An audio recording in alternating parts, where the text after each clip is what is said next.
La plante maîtresse ayahuasca, ses effets et les alternatives possibles. Voilà ce dans quoi on va plonger aujourd'hui avec Laurent Geller, le cofondateur des élixirs Tatwa. Élixir qu'il a conçu dans la forêt amazonienne colombienne avec l'aide de sa femme et des peuples premiers. Il va nous donner un petit peu son regard. Quel regard il va le porter sur la plante ayahuasca et quelles sont les alternatives possibles. Je vous souhaite une très belle écoute. Bonjour, moi c'est Virginie, auteure du roman Namata, là où tout commence, dans lequel je vous livre mon histoire entre le Brésil, l'Afrique et l'Europe. Initiée dans une tradition afro-brésilienne depuis plus de 10 ans, je suis aujourd'hui accompagnatrice spirituelle multiculturelle. J'invite chacun et chacune à initier son pèlerinage intérieur pour trouver sa propre foi. Dans ce podcast, on parle religion, spiritualité sans langue de bois, sans tabou et dans le respect indispensable des croyances de chacun.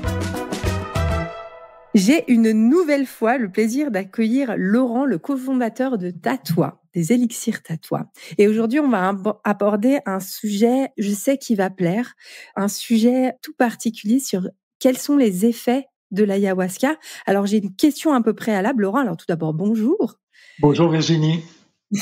Et en fait, qu'est-ce que toi, tu penses de cette plante qui s'appelle l'ayahuasca ? Alors déjà, l'ayahuasca, c'est un mélange de plantes, d'accord ? Donc c'est généralement deux plantes principales qui sont jointes l'une à l'autre, qui ont un effet synergique et des propriétés thérapeutiques différentes. Donc bon, pour être bien clair, on n'est pas ici pour recommander ou conseiller à la prise de l'ayahuasca, c'est juste informatif par rapport à mon expérience, notre expérience notamment à travers les communautés indigènes ancestrales avec qui nous sommes en contact, avec qui nous partageons sur ces plantes sacrées. Donc on a une plante masculine, une plante féminine. Qu'est-ce que je pense de l'ayahuasca ? Je pense que l'ayahuasca fait partie du patrimoine de l'humanité avec tous les savoirs et toutes les utilisations thérapeutiques et médicinales qui sont faites par les médecins traditionnels reconnus par le gouvernement colombien, en tout cas en Colombie, et qui permettent une exploration de la conscience d'une manière qui peut être un peu brutale ou forte. Donc là encore, c'est pas quelque chose qui est recommandable pour tout le monde, surtout pas, puisque finalement ça peut nous montrer certaines facettes de nous-mêmes que nous ne serions pas capables de gérer. Donc voilà, ce que je pense de l'ayahuasca, c'est que ça a été quelque chose qui est arrivé sur mon chemin et qui m'a permis de faire un travail de développement personnel, qui m'a permis de dépasser certaines choses, qui m'a permis d'être au contact de ces médecines sacrées et de pouvoir l'étudier de manière bien plus approfondie. Là, tu précises bien qu'effectivement, c'est pas fait pour tout le monde parce que c'est des cérémonies qui sont intenses, aussi bien sur le plan physique que sur le plan psychique. Mais est-ce que du coup, quand on n'apprécie pas, est-ce qu'il y a des alternatives ? Est-ce que, du coup, quand ça va pas, quand on peut pas bénéficier de cette plante, où il existe d'autres possibilités ? Alors, je souhaite rebondir sur ce que tu as dit. J'étais à une conférence la semaine passée de Jérémy Narby qui le disait très bien, qui disait que on ne sait pas à quel point on est borderline jusqu'au moment où on est confronté à cette dimension de nous, et ce genre de plantes, ce genre de cérémonies peuvent nous confronter et littéralement nous ficher en l'air, d'accord ? Donc effectivement, il existe des alternatives parce que bien entendu, ces savoirs ancestraux, cette manière de naviguer dans le monde spirituel, cette manière de consommer les plantes demande une certaine préparation, demande une certaine compétence, et c'est pas quelque chose qui nous tombe dessus comme ça. C'est quelque chose que ces communautés ancestrales ont l'habitude de faire depuis qu'ils sont tout petits, cette connexion à la nature, cette connexion aux plantes, cette connexion aux élémentaux. Et il existe bien entendu des manières alternatives. C'est pour ça qu'on a créé Tatwa aussi, pour justement réaliser des élixirs avec des plantes maîtresses, pour avoir la puissance de toutes ces plantes médicinales avec une approche tout à fait sécuritaire, une approche qui permet aux personnes d'éviter toutes les contre-indications. Tu as parlé de machine à laver, je crois, je ne sais plus, mais qui évite justement cette intensité de la cérémonie qui peut avoir lieu durant l'ayahuasca. Je le rappelle, on va consommer une boisson dans un cadre médicinal. C'est en tout cas recommandé. C'est pas quelque chose qu'on fait pour s'amuser. Ça a toujours un propos thérapeutique. Et finalement, on peut avoir 3 à 5 heures de machine à laver où on va faire des prises de conscience très importantes. On va se connecter à son côté obscur, comme le dit Carl Jung, afin de mettre de la lumière ou de la conscience sur cette obscurité pour en prendre conscience afin de la transformer. Après, c'est à nous de mettre en place les actions. De croire qu'on va prendre et consommer une boisson et que ça va transformer notre vie, c'est une illusion. Je pense que dans notre monde, il n'existe rien qui soit magique et qui nous permette de nous transformer sans que nous décidions d'aller vers la transformation. Et donc, ces alternatives à travers les élixirs floraux, par exemple, permettent d'expérimenter la même chose, mais de manière diluée dans le temps, de manière beaucoup plus douce, comme on l'a vu sur d'autres podcasts, en ayant une amplification de la conscience, du rêve, amplification de la conscience, amplification des rêves, ce qui nous permet de nous explorer en toute sécurité à travers ce monde qui est plus facile d'accès pour nous que si on avait les informations qui nous arrivaient directement de manière un peu trop brutale.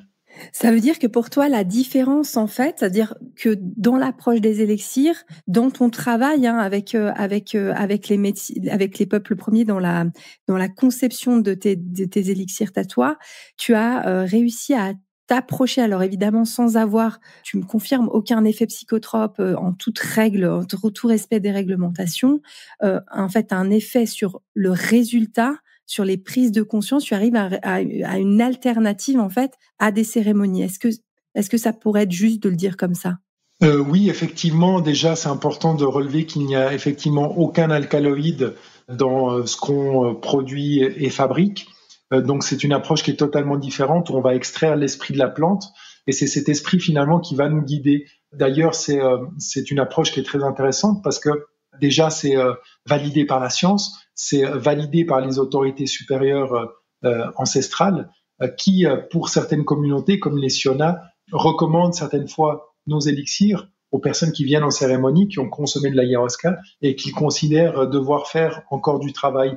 Donc, ils vont recommander nos élixirs pour que les personnes puissent continuer ce travail tout seuls, en toute sécurité, où il n'y a plus forcément besoin d'accompagnant. Parce que quand on parle d'ayahuasca, on a besoin d'avoir un maître des lieux, quelqu'un qui soit garant de l'équilibre, de la protection, de s'assurer que la personne passe un voyage en toute sécurité, qu'il n'y ait pas, parce qu'on a des portes qui s'ouvrent quand on consomme de l'ayahuasca, on est en vulnérabilité. Donc finalement, si les portes s'ouvrent, il peut y avoir tout et n'importe quoi qui s'enfile à l'intérieur.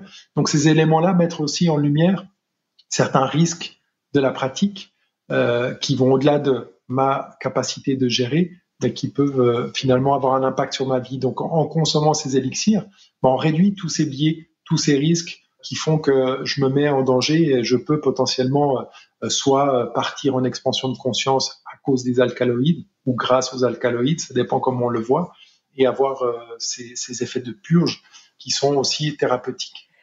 Est-ce que du coup, tu aurais un exemple un petit peu pour illustrer, là on a illustré une cérémonie, hein, c'est vrai qu'une cérémonie, c'est vrai qu'on en avait parlé en off, c'est une machine à laver, hein, je pense que c'est le terme de plein de personnes qui passent en cérémonie, fait une sorte de prise de conscience qui peut être plus ou moins confrontante, qui peut être, ou dans le pire des cas, je crois que la pire des cérémonies, c'est là où il ne se passe rien, parce que c'est très long, donc ce qui est aussi confronté au vide et à il ne se passe rien.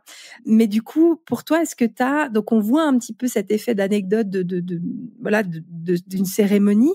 Est-ce que tu as une anecdote ou un récit de quelqu'un qui a cheminé avec les élixirs tatouage et qui a eu un peu finalement ces prises de conscience? Est-ce que tu as, dans les personnes que tu accompagnes, une histoire à nous raconter? Alors, avant de te raconter l'histoire, comme ça j'ai le temps d'en trouver, j'en ai plein qui me viennent comme ça, j'ai envie de parler au niveau sémantique. L'ayahuasca, c'est deux mots, aya, huasca, et en langue ancestrale, aya c'est la mort, et huasca c'est la soba. La soba, ça pourrait vouloir dire le reste de, par exemple. Donc, quand on est à table, on dit me das una soba de, tu me donnes un petit peu ou les restes de. Donc, ayahuasca, ça veut dire le reste de la mort. Et finalement, ce sont des pratiques qui nous permettent d'expérimenter en fait cette mort de l'ego qui ne va pas mourir forcément, mais de prendre conscience de sa place, de son importance exagérée dans notre vie.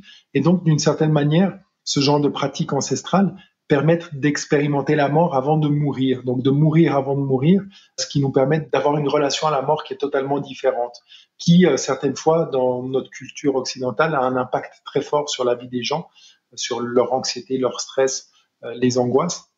Et donc, c'est une forme qu'ont ces plantes médicinales de nous connecter à la mort et de nous faire prendre conscience que probablement, au-delà de cette mort, il y a quelque chose de plus.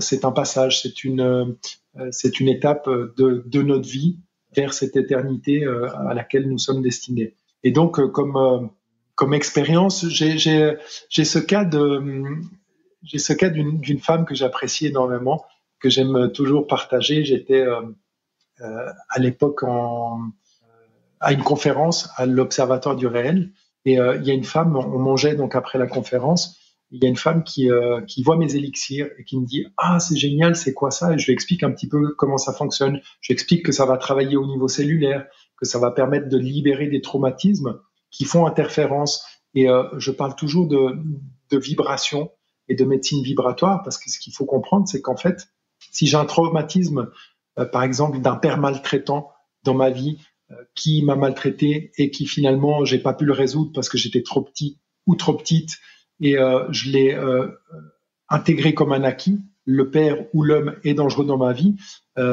finalement, j'ai cette vibration à l'intérieur de moi qui fait que je peux potentiellement attirer des hommes violents et maltraitants dans ma vie. Pourtant, c'est pas ce que je veux dans ma vie. Et pourtant, c'est ce que je vis. Parce que j'ai une vibration qui va attirer par ricochet cette personne dans ma vie. C'est les études du physicien Alfred Pope qui parle de longueur d'onde, de deux ondes qui sont sur la même fréquence. Et donc, du coup, j'ai une plante qui permet d'aller vraiment faire cette purge émotionnelle et faire cette purge hormonale. Donc, d'aller libérer ce qui n'est plus nécessaire et ce qui n'est plus utile, ce qui fait interférence. Et donc, en l'occurrence, cette femme, j'étais avec mon élixir et je lui montre un petit peu, je lui explique comment ça fonctionne, que ça permet de changer de vibration. Si je change de vibration et je monte en fréquence, finalement, je vais attirer des expériences différentes dans ma vie, à vibration plus haute. Elle me dit, tiens, c'est intéressant, je veux t'acheter ton essence. Puis je dis, mais en fait, c'est la mienne, donc je la vends pas. Et elle me dit, non, non, mais je veux l'acheter. Je dis, mais je l'ai déjà consommé, je vais pas la vendre. Et donc finalement, après la troisième, après avoir insisté une troisième fois, je lui dis, voilà, je t'offre l'essence, et là, toi, belle expérience, sans savoir ce que vivait cette femme et quelle était sa condition et son environnement.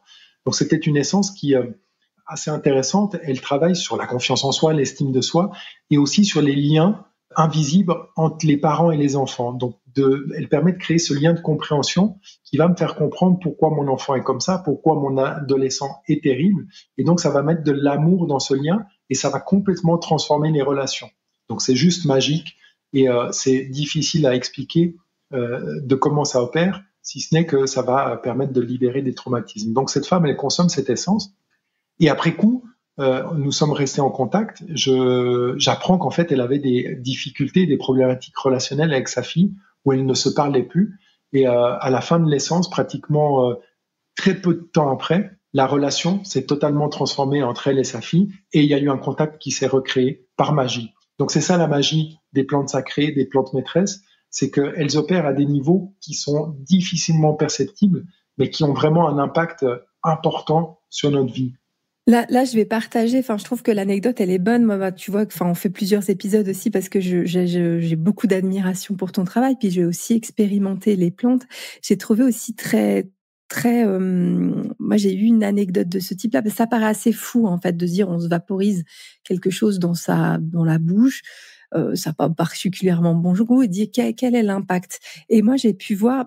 Alors, effectivement, sur quelque chose où, si on fait le parallèle avec la plante de l'ayahuasca, en 30 minutes, on a un effet physique intense et on sent qu'il y a une substance. On sent qu'il y a quelque chose. Là, c'est quelque chose de beaucoup plus subtil où il faut être connecté un petit peu plus à son ressenti et d'observer ce qui se passe. Et moi, j'ai essayé une autre de tes élixirs vraiment moi, je travaille beaucoup. On a tous des défauts. Moi, je travaille beaucoup et il y a vraiment des moments de lâcher prise. Et j'ai pris un de tes kits, en tout cas, de vraiment chez Tatois. Et on voit en une semaine où je vois les changements de comportement. Je vous donne pour les personnes qui nous écoutent. Alors, il y a des trucs très positifs. Il faut des moments, je me pose maintenant, je lis un livre. Ça faisait longtemps que j'avais pas lu. En une semaine de prise, j'ai pu revenir sur un livre. Et typiquement, préparant ce podcast pour les personnes qui nous écoutent, j'étais en train de ranger mon linge. J'ai oublié le rang. Et en fait, donc j'avais un quart d'heure de retard dans notre séance, ce qui me serait jamais arrivé avant. Et en même temps, c'est un petit peu embêtant pour Laurent, mais c'est aussi de voir combien moi j'ai en une semaine arrêter le stress de regarder tous mes rendez-vous et tous mes stress et d'être Madame Parfaite et d'être dans tous mes trucs parfaits, de voir finalement il y a des choses qui lâchent dans le corps, notamment la relation de sang. Alors il y a des conséquences, faut trouver un équilibre, mais aussi de dire ok, en fait d'alléger et c'est subtil, on observe et moi je vois en tout cas en une semaine de prise de kit combien ça bouge et combien même ne serait-ce que l'énergie dans la famille en fait, l'énergie descend. Et c'est inexplicable rationnellement. Enfin, moi, je sais pas l'expliquer rationnellement, mais on voit déjà en une semaine les changements. En tout cas, vraiment, je te remercie pour ce partage. Je me permets, Laurent, du coup, de revenir sur vraiment le lien avec la plante ayahuasca. Est-ce que toi, pour une personne qui aurait peur de prendre la plante ou qui justement dit mais moi je la prendrai jamais. Par contre, je néglige pas et qui a pu lire et qui a pu voir les bénéfices de cette plante. Est-ce que toi, tu aurais une recommandation pour dire voilà, l'effet chez Tatois, nous vous recommandons cette plante-là et le traitement. Est-ce que tu pourrais nous faire une recommandation pour les personnes qui le souhaitent? Alors oui, Virginie, ce qui est intéressant dans tes partages et ce qui est important de comprendre, c'est qu'en fait, quand je disais tout à l'heure que c'est pas forcément pour tout le monde, il y a aussi un autre élément. Enfin, il y a quelques éléments supplémentaires, mais disons qu'il y a un élément qui est important, c'est que nous avons des habitudes de vie et un style de vie qui font que c'est peut-être compliqué de prétendre se rendre dans un environnement totalement différent, 3 jours, consommer de l'ayahuasca et retourner dans notre environnement et réussir à mettre en place des changements. C'est possible, hein, mais c'est un peu au forceps et c'est un peu à la force. Donc du coup, le fait de consommer des élixirs de manière durable sur un mois, on a un impact qui est très important, c'est sur le cycle de régénération cellulaire qu'on dit qui a lieu sur 21 jours. C'est vrai, c'est pas vrai, oui, sur la majorité des cellules, mais pas sur toutes. Donc on a, par exemple, sur les cellules du gros intestin, chaque 3 jours, elles se régénèrent. Donc ça veut dire que si on est capable d'impacter tout un cycle de régénération cellulaire complet, eh ben on impacte sa vie de manière durable. Et donc du coup, pour nous occidentaux qui avons une vie où on court dans tous les sens, la course à la carotte, ben peut-être c'est plus facile de mettre en place des habitudes de manière progressive et régulière que de manière intense et brutale à travers une cérémonie. Donc c'est pour ça que ça a été créé aussi, pour que les gens arrivent et comprennent qu'à travers les habitudes, à travers les prises régulières, on peut changer sa vibration facilement et on peut atteindre des autres niveaux de conscience, comme tu es en train de le mentionner, après une semaine. Donc du coup, si tu arrêtes maintenant de consommer les essences florales, bah, c'est possible que tu aies un petit retour en arrière. Par contre, si tu vas au bout de cette prise sur les 25 jours, 30 jours, tu auras beaucoup plus de chances de réussir à opérer au shift, parce que ça va devenir quelque chose de ancré chez toi. On parle des 4 niveaux de connaissance. On atteint le 4e niveau, je ne sais pas que je sais. Donc, c'est de la compétence inconsciente. Et donc, du coup, on a, par exemple, le mélange le kit Lucid Dreaming, d'accord, qui est composé de 2 essences florales, la Kapi et la Chagropanga, qui permettent, prises dans ce sens-là, d'expérimenter les mêmes allez, on va dire, d'expérimenter cette guidance à travers un mois qui va nous permettre de prendre conscience de mon obscurité, prendre conscience de mes côtés un peu sombres, prendre conscience de mes côtés lumineux et de vraiment être dirigé de manière très, très, très précise et claire vers ce qui est prioritaire sur moi. Donc, mon objectif de vie, qu'est-ce qui est important pour moi. Et donc, ça va m'aider à vraiment à enlever tout ce brouillard contaminant, toutes ces pensées, toutes ces distractions pour me remettre sur ce qui est important pour moi dans ma vie, dans ma croissance personnelle et spirituelle. Donc c'est très intéressant parce que l'ayahuasca, c'est ça finalement. C'est atteindre la compréhension de mes comportements toxiques qui peuvent avoir un impact négatif sur ma vie. C'est un beau partage. Donc, il y a effectivement il y a le kit que tu peux faire. Moi, j'ai pu, alors, je me permets du coup aussi ce partage-là, donc lucid dreaming vraiment qui dépose, qui permet de se connecter, qui permet de travailler sa médiumnité. Alors il s'avère que moi j'ai fait un voyage où j'ai pu, dans un cadre sacré, faire une cérémonie et j'ai pu expérimenter le kit en fait que j'ai pris en préparation. Et je l'ai pris en fait 2 semaines avant, j'étais pas tout à fait 3 semaines, mais 2 semaines avant ma cérémonie. Et c'est la première fois que j'ai vécu une cérémonie en douceur, c'est-à-dire en toute humilité. Moi, une cérémonie, c'est la machine à laver. Je ne peux pas bouger de toute la cérémonie. J'ai la tête dans le seau et ça dure et c'est vraiment, pour moi, ça a toujours été des cérémonies intenses. J'en fais très peu, mais quand je fais, c'est vraiment toujours très intense, voire il y a toute une partie de danser où moi je ne peux même pas danser. Je suis vraiment à terre et c'est la première fois où j'ai pu vivre ma cérémonie en ayant toutes mes prises de conscience, mais sans être dans la souffrance. Donc voilà, je voulais te le partager parce que c'est quelque chose aussi que j'ai trouvé magnifique, c'est-à-dire j'ai pu vivre, je pense, en ayant un petit peu une sorte de connexion, un voyage sans être, comme tu dis, au forceps. Donc voilà, les prises de conscience arrivaient, j'ai pu danser tout le long, donc être dans le mouvement, et c'était il y a un peu des fois cette croyance de il faut souffrir, hein, on a un peu ce truc, il faut souffrir pour évoluer, et là pas du tout, et les messages sont venus. Et du coup, c'était très agréable. Et moi, vu que j'en avais fait plusieurs, je note vraiment le lien entre cette préparation que j'ai eue, évidemment la diète qu'on fait pour la cérémonie, mais la plante qui m'a, voilà, c'est comme si j'avais préparé la route. Et c'était un très très beau voyage. Génial, super. Merci pour ton partage. Et effectivement, les plantes nous guident, nous accompagnent, et il y a cette intelligence divine de la nature qui va au-delà de notre compréhension et qui est là pour nous accompagner, nous aider, nous guider. Donc, c'est reprendre conscience au-delà des élixirs florotatoires, au-delà de ce qu'on est en train de mentionner, c'est que tout est vivant autour de nous, et dès le moment qu'on y met notre attention, qu'on prend conscience de ça, eh ben, on peut vivre dans un environnement qui va avoir un impact différent sur nous, puisqu'on va recréer ce lien et cette connexion. En tout cas, Laurent, merci beaucoup. Merci pour ton partage. Pour les personnes qui nous écoutent, alors pour avoir beaucoup plus d'éléments pour ceux qui ne connaissent pas l'ayahuasca, je mettrai en le descriptif de l'épisode où on prend plus d'1 heure avec une chamane pour expliquer l'origine de l'ayahuasca, ses effets. On l'a un petit peu moins ouvert ici vu que je l'avais déjà abordé dans un précédent podcast, donc je le mettrai en descriptif, et je mettrai du coup aussi en descriptif de l'épisode ce fameux kit des rêves lucides, moi je l'appelle comme ça. Rêve, donc lucid dreaming, que vous trouverez aussi en descriptif pour aussi expérimenter pour ceux qui le souhaitent. Laurent, merci beaucoup. Merci Virginie. Toute belle journée à toi. Merci pour tout. Pour celles et ceux qui ont apprécié cet épisode, merci de le partager à des personnes si vous le souhaitez, si vous sentez qu'il y a un intérêt, en tout cas, pour cette thématique, vraiment pour découvrir aussi apporter un nouveau regard sur la plante ayahuasca. N'hésitez pas, si vous avez aimé, apprécié, à mettre des commentaires sur la plateforme sur laquelle vous écoutez, mettre des étoiles. Si vous avez des questions, n'hésitez pas à aller aussi les poser soit sur mon Instagram, sur mes réseaux sociaux, mais aussi sur le réseau social de Laurent, et notamment sur ta page Instagram Tatoi, c'est @tatouamédecine. Tatouamédecine, Laurent Galère. Voilà. Et puis donc là, n'hésitez pas, vous pouvez sans autre aller poser des questions à Laurent. Il vous répondra avec grand plaisir. Je vous souhaite à tous une très très belle écoute et une très belle semaine. Merci pour tout.